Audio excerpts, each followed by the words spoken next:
Hola, mi nombre es Jesús Valverde, soy profesor de Tecnología Educativa en la Universidad de Extremadura. El vídeo que vamos a ver trata de resumir, sintetizar algunas ideas fundamentales, esenciales de lo que conocemos por nuevas ecologías del aprendizaje. Vamos a introducir el concepto de tecnología y práctica emergente desde el punto de vista educativo.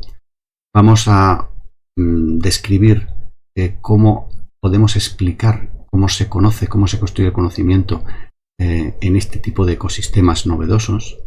Y vamos a ver algunas aplicaciones que puede tener estas nuevas ecologías en el proceso de enseñanza y de aprendizaje. Vamos a comenzar entonces con el concepto de qué es una tecnología o una práctica emergente.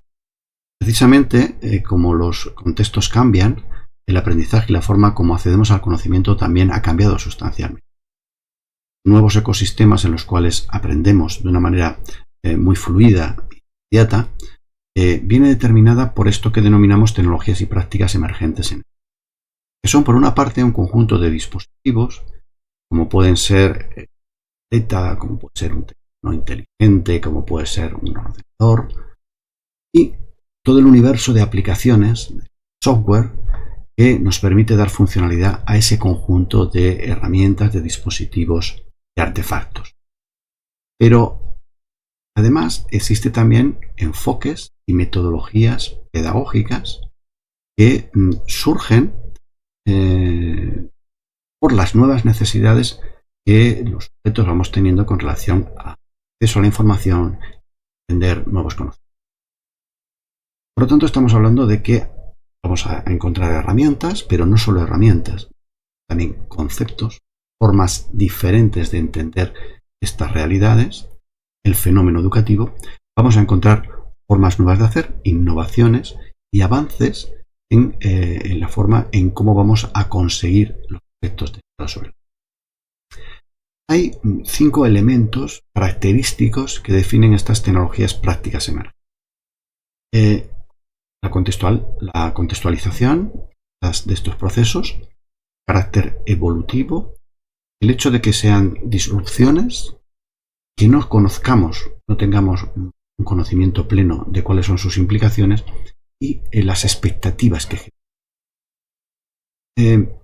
Precisamente las tecnologías y prácticas se definen gracias a los entornos en los que son utilizadas y son aplicadas. Por lo tanto, no depende de la novedad. No es la última tecnología, es la tecnología emergente, ¿no? Depende del contexto en el que se utiliza. Esa práctica y esa tecnología estarán vinculadas. Hablamos de los dos elementos de tecnología y práctica porque no hay una relación directa entre tecnología y un uso determinado de la tecnología o unas prácticas y unas tecnologías necesarias para eso. En realidad todo esto es mucho más bidireccional. La tecnología y la práctica surgen en el contexto y en ese contexto tienen sentido y significado. Y ahí decimos para qué utilizamos la tecnología o a partir de la práctica vemos qué necesidades de tecnologías tenemos. Por lo tanto, nos encontramos con entornos, contextos, y los contextos definen esas tecnologías y prácticas emergentes, que por otra parte son evolutivas y están en constante transformación. En el caso de los dispositivos es muy evidente ver cómo se produce una transformación radical y en poco tiempo, pero con las prácticas también ocurre, aunque probablemente no tiene ese ritmo de avance tan rápido.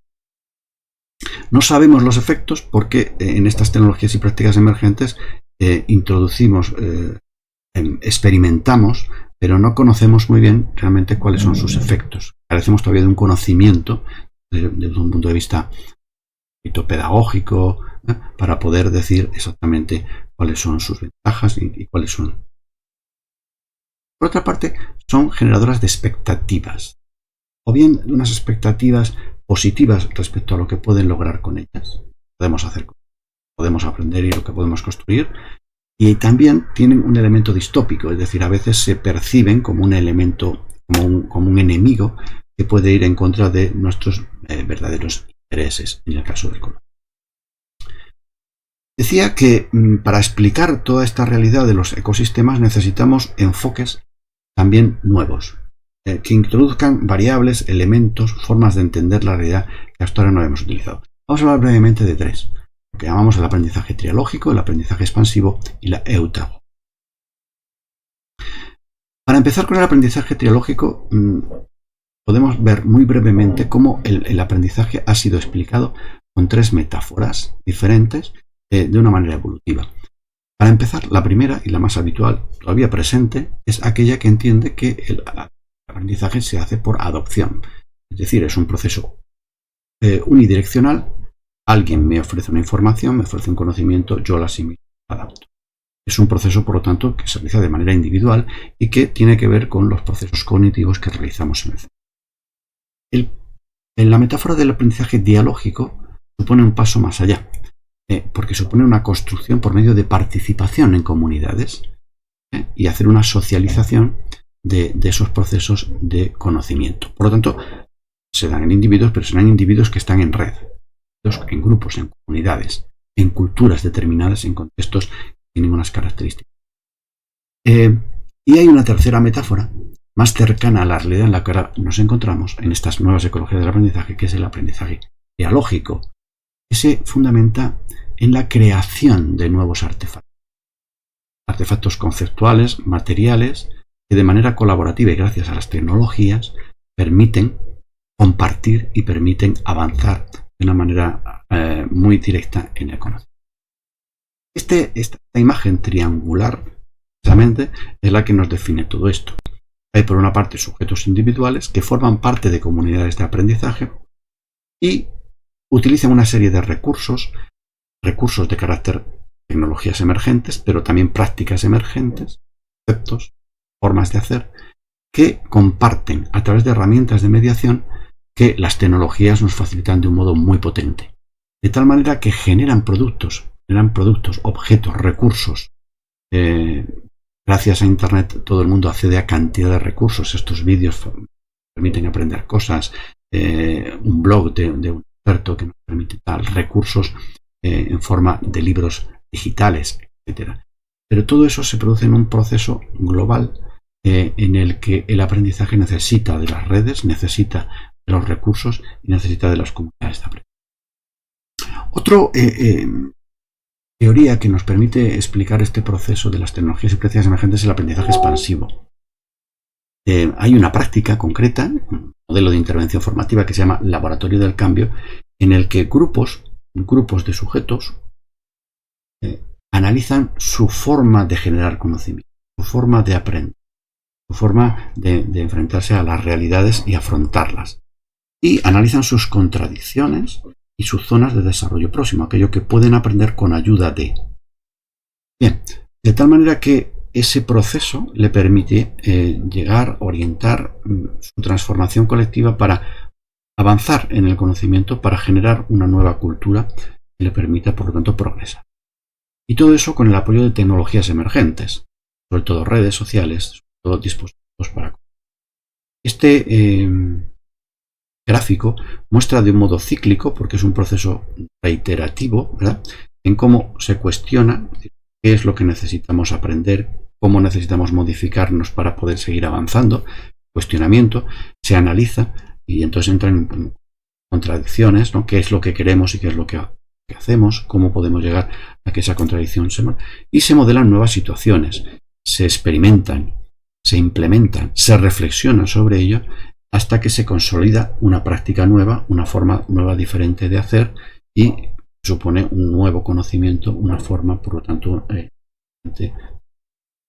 La tercera y última teoría es la que llamamos eutagogía o aprendizaje autodeterminado.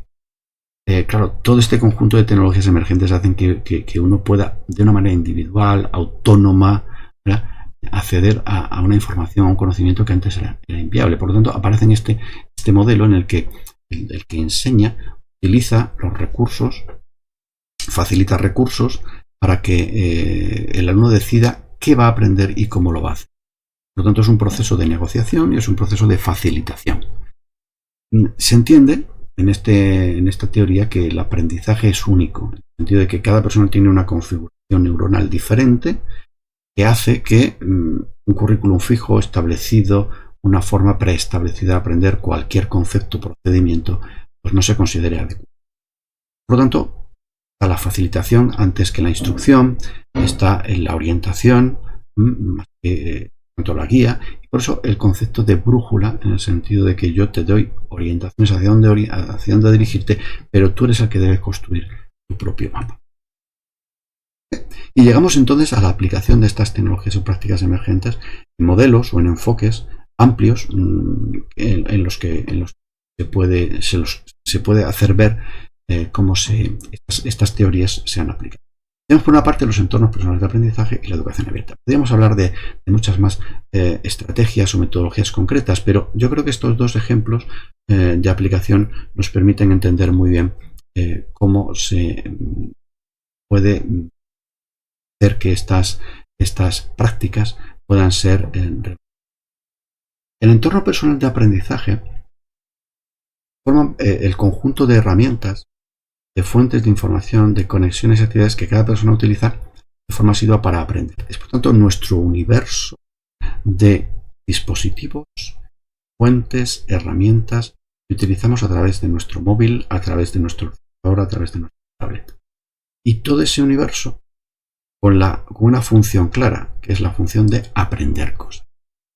Los componentes son tres fundamentales. Un componente de un PLE es un elemento de comunicación. ¿Qué recursos utilizo yo para la comunicación? Redes sociales, redes sociales generales o redes sociales específicas. Competencias tengo que adquirir para que esa comunicación en este entorno de aprendizaje sea eficaz. La colaboración es un elemento fundamental, la apertura, la compartición, la asertividad. Y luego, bueno, pues qué acciones llevo a cabo. Foros, debates, de todas esas herramientas que constantemente estoy utilizando. Por otra parte, está el elemento de adquisición del conocimiento de la información, la lectura. ¿Verdad? Y aquí hay cantidad de recursos que me ofrecen, tanto desde un punto de vista textual como multimedia. Y aquí tengo una serie de competencias a desarrollar, cómo busco esa información, cómo la selecciono, cómo tengo yo, digamos, tengo iniciativas para buscar informaciones determinadas y luego todos los procesos y acciones que llevan pues esa lectura, ese análisis de los documentos, ¿verdad? Y poco asimilando. Y el tercer elemento es la creación. ¿Vale? Me comunico, capturo información, pero además también soy productor de esta información, de este conocimiento, y lo hago pues a través también de recursos tecnológicos que me permiten tener un blog, que me permiten subir a YouTube, que me permiten compartir información de mil maneras, y eso exige también por mi parte una serie de competencias pues, de síntesis, de organización, de reflexión, de capacidad de expresión para poder hacerlo. Y luego las acciones para hacerlo, que suponen poner en línea todo este tipo de procesos de contenidos que hoy elaboro. Y la educación abierta es un movimiento amplio que deriva de estas nuevas ecologías del aprendizaje y que parten de conceptos fundamentales. El conocimiento debe ser libre para poder usarlo y para poder reutilizarlo. Y claro, la red tiene un valor fundamental. Cualquiera puede compartir una información y cualquiera podría teóricamente recibirlo.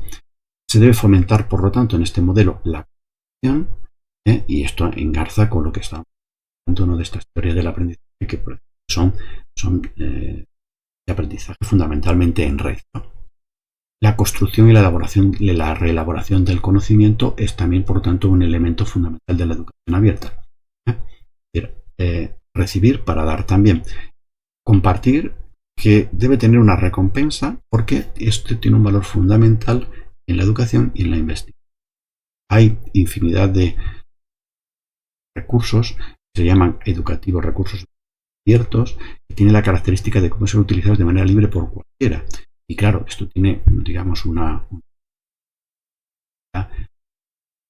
plástica, ¿no? para poder divulgar conocimiento. Y por otra parte, la educación abierta está muy vinculada con comunidades que sean capaces de generar recursos para que la educación pueda tener, evidentemente, estas